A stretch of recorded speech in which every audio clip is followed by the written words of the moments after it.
Nous allons voir dans cette première vidéo comment l'on peut programmer dans le moteur de Unity. Je commence par créer un nouveau projet. File, New Project. Je donne le nom New Unity Project C#. Donc on retrouve ici. Je donne ce nom là. Ensuite, je peux faire créer. Au moment où je fais créer, j'obtiens donc cette fenêtre qui est absolument vide et il n'y a aucun asset à l'heure actuelle. Je crée ensuite une nouvelle scène. File, New Scene. Je donne le nom tuto _ 1. Au milieu de cette scène, vous trouvez ici la caméra principale, que l'on retrouve ici dans la hiérarchie, Main Camera. Pour obtenir une grille au milieu de l'écran, on clique sur cette icône qui se trouve ici. Ensuite, on va créer un premier plan dans la scène. Game Object, créer un plan. Je positionne le plan en Y0 et Z0. X aussi est 0. J'agrandis le plan en donnant sur les échelles X, Y et Z la valeur de 10.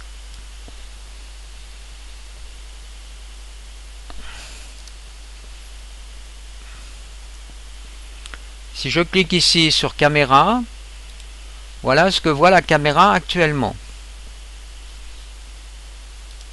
Ensuite, je crée un nouveau Game Object qui sera un cube. Game Object, créer autre, cube. Je positionne le cube en XY aussi à 0.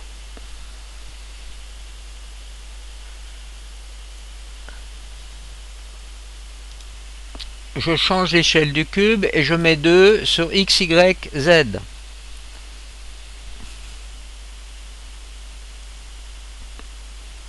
Ensuite, je positionne le cube manuellement en utilisant donc les outils à une certaine hauteur, comme ceci par exemple.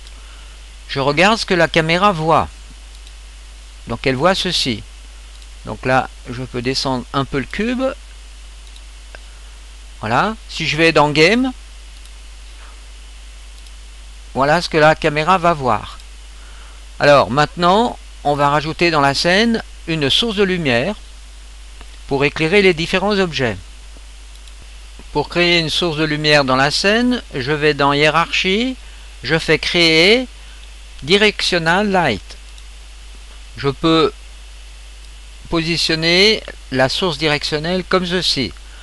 Ensuite, je peux changer la couleur de cette source de lumière. J'ai changé de nouveau la couleur de la Directional Light. Donc j'ai pris cette couleur cette fois-ci. Ensuite, je peux jouer sur l'intensité de la source de lumière. Je regarde ce que cela donne en mode game.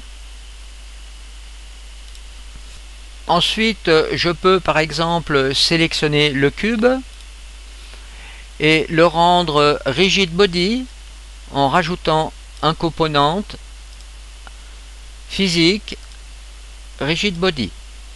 Et je dis que le cube utilise la gravité. Je vais en mode game et je fais un premier test.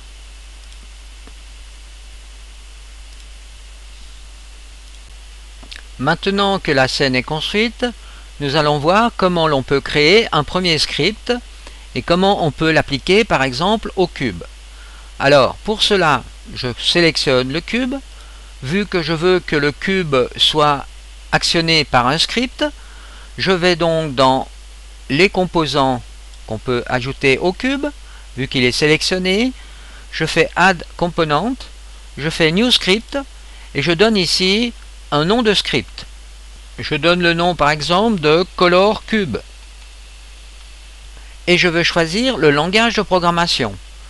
Alors on voit ici que l'on a plusieurs langages de programmation. On a le JavaScript, on a le C# et on a le Go. Alors moi, ce qui m'intéresse, c'est de développer un programme en C#. Je peux faire créer. Première chose, on constate que le script a été associé au cube vu qu'il suit la pile des composants. Ensuite, le script est venu dans les assets, ici Color Cube, avec le symbole C#, donc le langage de programmation utilisé. Première chose que l'on constate, c'est que si on sélectionne le script Color Cube, on voit apparaître ici dans l'inspecteur la programmation qui est actuellement générée par ce script. La première chose que l'on doit faire extrêmement attention, c'est qu'ici le nom Color Cube, le nom du script, doit se retrouver ici le même nom dans la classe publique Color Cube. Maintenant, si l'on clique deux fois sur le Color Cube, à cet endroit, on ouvre l'éditeur de développement qui s'appelle MonoDevelop en langage C#. Donc là, on retrouve Color Cube, le nom de la classe publique Color Cube, et là, on a des informations, on a deux fonctions, la fonction Start et la fonction Update. Ces deux fonctions viennent par défaut à chaque fois qu'on crée un nouveau script. Ici, on a les librairies qui sont associées. On peut déjà commencer par rendre ceci un peu plus lisible. Donc là, j'appuie ici à cet endroit et je fais Enter. Vous voyez, pour aligner les deux braquets du haut et du bas. Ici, nous avons un bloc de code qui est à l'intérieur de cette fonction Start. Cette fonction Start est la fonction d'initialisation. Au moment d'un lancement d'un programme, on passe toujours par cette fonction au départ. Ensuite, ici, on a une fonction Update qui est une fonction qui va permettre de rafraîchir le programme en permanence à la vitesse du framerate du moteur du jeu. Ensuite, j'ai rajouté donc ces lignes de code dans la fonction Update.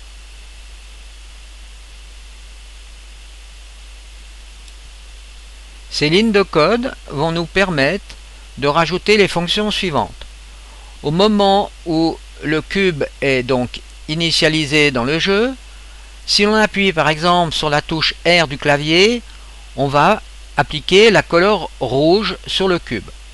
Si l'on appuie sur la touche G du clavier, on va appliquer la couleur verte au cube. Et si l'on appuie sur la touche B du clavier, on va avoir la couleur bleue sur le cube. Alors, faisons un premier test. Alors pour cela, déjà je sauve mon script en cliquant à cet endroit. Alors j'ai déjà sauvé le script. Ensuite, je peux éventuellement fermer cette fenêtre et faire un premier test. Donc j'appuie, je me mets en mode game, j'appuie ici sur play, donc le cube tombe. Maintenant, si j'appuie sur la touche R du clavier, le cube est rouge, la touche G, le cube est vert, et la touche B, le cube est bleu. Donc on voit ici une première application assez simple d'un script sur un cube. Je vais vous montrer ici une instruction que l'on utilise assez fréquemment, c'est le debug log.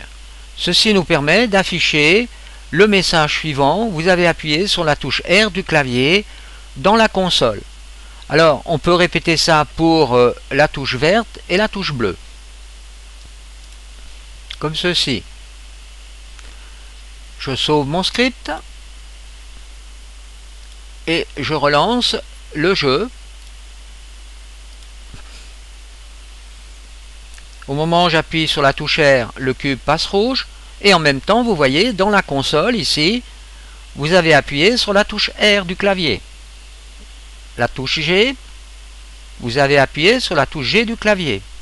Et la touche B, vous avez appuyé sur la touche B du clavier. Nous venons de voir ici des petits exemples extrêmement simples, mais qui est une première approche de la programmation en C#. On constate aussi ici que les informations qui apparaissent dans la console sont aussi répertoriées, vous voyez, en bas de cette fenêtre. Vous avez appuyé sur la touche B du clavier. Alors maintenant, par exemple, on peut faire, vous voyez ici, un clear des informations qui se trouvent dans la console, mais à chaque fois que je vais manipuler, on va empiler donc toutes les informations dans la console. Et si l'on veut que à chaque fois qu'on relance le jeu, on ait un clear de la console, c'est-à-dire une remise à zéro de la console, on peut faire clear on play, c'est-à-dire au moment où on lance le jeu. Maintenant, la console, elle se trouve où? Alors déjà, je peux, vous voyez, supprimer la console en faisant close tab. Maintenant, pour la retrouver, vous faites Windows, console, ou bien vous faites les CTRL SHIFT plus C. Ensuite, vous pouvez prendre la console et la positionner donc à cet endroit. Maintenant, je vais vous montrer une chose que l'on va utiliser fréquemment, c'est la recherche dans le help. Alors par exemple, je m'intéresse à la fonction getKeyDone. Eh bien, pour retrouver donc l'explication de cette fonction, je vais dans le help, je vais dans le scripting référence. À ce moment-là, vous avez ici, vous voyez une fenêtre internet qui s'ouvre. Vous choisissez à cet endroit le système de programmation que vous utilisez, donc c'est pas du JavaScript mais du C#. Ensuite, par exemple, pour getKeyCodeDone, eh bien, c'est une fonction qui se trouve dans les inputs. Alors, on tape input dans le système de recherche. Et là, on peut retrouver donc input getKeyDone. Si on clique dessus, on a ici l'explication de cette fonction donc statique booléenne. Donc vous voyez ici l'application input getKeyDone keycode R. Alors c'est une fonction donc qui sort, qui retourne une valeur booléenne. Alors ici, si la touche qui est identifiée par le nom qui se trouve à cet endroit, donc c'est la touche R dans ce cas-là, eh bien on retourne une valeur booléenne vraie. Ce qui est utile ici, puisqu'on a une condition if. Alors si cette condition if est réalisée, donc si la touche est appuyée, eh bien on exécute les deux lignes de code qui se trouvent ici dans la condition if, entre les deux braquets. Alors autre chose, vous voyez que cette fonction est toujours dans la fonction update, c'est-à-dire que c'est une fonction qui se fait à chaque fois, à chaque frame du jeu. Donc ceci sera la fin de cette première partie, et dans les parties suivantes nous allons rentrer petit à petit dans la programmation en C# avec d'abord l'utilisation des variables, des fonctions, des boucles et des conditions par exemple, et ainsi de suite.